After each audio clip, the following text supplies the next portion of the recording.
রোজকার একঘেয়ে তরকারি বাদ দিয়ে আজ আমি আপনাদের জন্য নিয়ে চলে এলাম দারুণ স্বাদের কুঁদরি আলুর চচ্চড়ি, যেটা কিন্তু ঝটপট রেডি হয়ে যায় আর খেতে লাগে কিন্তু অসাধারণ। ভাত, রুটি, পরোটা সবটার সাথে দারুণ লাগে খেতে। নমস্কার বন্ধুরা, মনীষা রান্নাঘরে সবাইকে স্বাগত।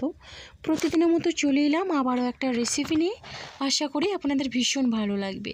তো এখানে আমি নিয়ে চলে এলাম কুঁদরি। তো 300 গ্রাম কুঁদরি আছে, আর এই কুঁদরিগুলো কিন্তু সাথে সাথেই গাছ থেকে পাড়া হয়েছে। এবার এই কুঁদরিগুলো বেশ ভালোভাবে ধুয়ে নেব। বন্ধুরা, এখানে কিন্তু কুঁদরির সঙ্গে কিন্তু ফুলগুলোও লেগে আছে, এগুলো কিন্তু ফেলে দিয়ে বেশ ভালোভাবে জল পাল্টে পাল্টে ধুয়ে নিতে হবে। আর এই কুঁদরিগুলো কিন্তু একেবারেই কচি। দেখুন, এইভাবে জল পাল্টে পাল্টে এখানে কুঁদরিটাকে বেশ ভালোভাবেই ধুয়ে নিয়েছি। এবার আমি কেটে নেব একটা ছুরির সাহায্যে। দেখুন, ছুরি দিয়ে কিন্তু মাঝখান থেকে এইভাবে চিড়ে দিলাম। এবার আবার এইভাবে অর্ধেক করে চিড়ে নিচ্ছি, মানে একটা কুঁদরিকে আমি 4 টুকরো করে নেব।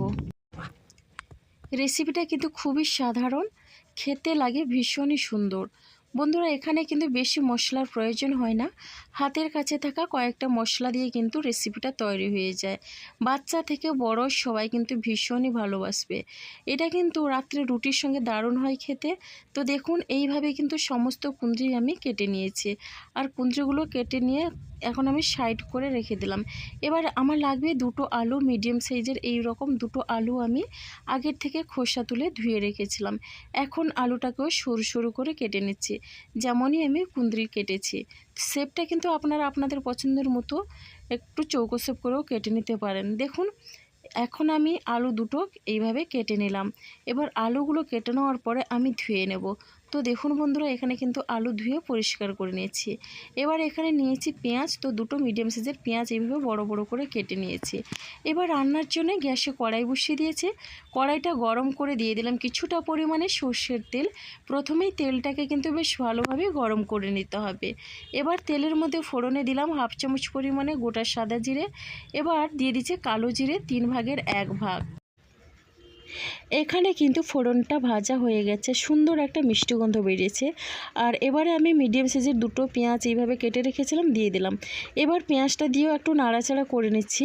এখানে কিন্তু পেঁয়াজটা আমি কোনো রকমে লাল করে ভাজবো না। তো দেখুন বন্ধুরা, এইভাবে নাড়াচাড়া করে নেওয়ার পরে পেঁয়াজের থেকে কিন্তু পাঁপড়িগুলো খুলে গেছে। এবার এখানে 3 কোয়া রসুন থেতো করে রেখেছিলাম, তো রসুন থেতো দিয়ে দিলাম। আর রসুনটা দিলে কিন্তু ফ্লেভারটা দারুণ হয়। এবার রসুনটা দিয়ে বেশ ভালোভাবে পেঁয়াজের সঙ্গে আমি নাড়াচাড়া করে নিচ্ছি, যাতে রসুনের কাঁচা গন্ধটা চলে যায়। দেখুন, এবারে আমি দিয়ে দিচ্ছি কেটে রাখা আলু। আর আলুটাকে দেখেছেন তো, এইভাবে লম্বা করে কেটে নিয়েছি। এবার আলুটাকেও পেঁয়াজের সঙ্গে একটু নাড়াচাড়া করে জাস্ট মিশিয়ে নিলাম। এবারে আমি দিয়ে দিচ্ছি কেটে রাখা কুঁদরি। এবার আমি কুঁদরি আলু বেশ ভালোভাবে মিশিয়ে নেব পেঁয়াজের সাথে। আলু কুঁদরির এই রেসিপিটা বন্ধুরা এতটাই ভালো লাগে যে বাচ্চা থেকে বড় সবাই একবার খেলে কিন্তু বারবার খেতে চাইবে। এবার আমি এখানে দিয়ে দিচ্ছি স্বাদ অনুসারে লবণ। আর আমি এখানে দিয়ে দিচ্ছি কালারের জন্য হলুদের গুঁড়ো। এখন দিয়ে দিচ্ছি এখানে 3টে কাঁচা লঙ্কা কুচি। এবারে আমি বেশ ভালোভাবেই নাড়াচাড়া করে মিশিয়ে নেব। নুন হলুদ দিয়ে কিন্তু কুঁদরি আলুটা যদি একটু নাড়াচাড়া করে প্রথমে ভেজে নেওয়া হয়, তাহলে কিন্তু বেশ ভালোভাবে কুঁদরি আলুর মধ্যেই ঢুকবে। তো দেখুন, এইভাবে করে মিশিয়ে নেওয়ার পরে এখানে আমি রান্না হতে দেবো ঢাকনা দিয়ে একেবারে লো ফ্লেমে 4 থেকে 5 মিনিটের মতো। তো 4-5 মিনিট পরে কিন্তু ঢাকনা খুলে আবারও বেশ ভালোভাবেই নাড়াচাড়া করে নিচ্ছি। এতে করে কিন্তু সবজিটা অনেকটা সেদ্ধ হয়ে যায় আর একটু ভাজাও খুব সুন্দরভাবে রেডি হয়। দেখুন বন্ধুরা, ঢাকনাটা খুলে এইভাবে আমি মিডিয়াম ফ্লেমে রেখে নাড়াচাড়া করে নিচ্ছি। এবারে এখানে আমি দিয়ে দিচ্ছি ঝাল লঙ্কার গুঁড়ো, খুবই অল্প পরিমাণে দিয়ে দিচ্ছি জিরের গুঁড়ো, আর দিয়ে দিচ্ছি এখানে ধনে গুঁড়ো। এবার এই মশলাগুলো দিয়ে আবারও বেশ ভালোভাবেই নাড়াচাড়া করে নেব।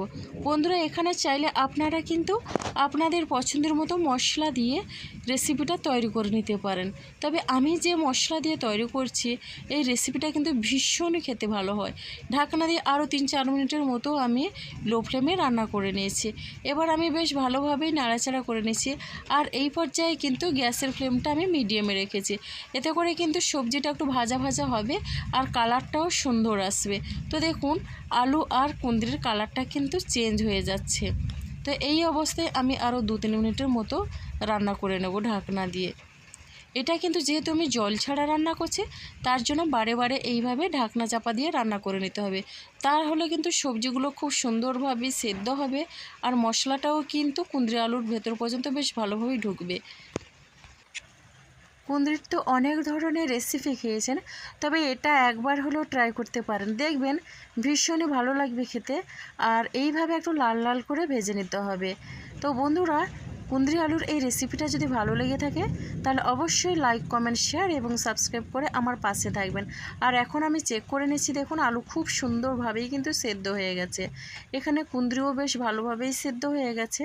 আর রেসিপিটা কিন্তু আমার একেবারে পরিবেশনের জন্য রেডি।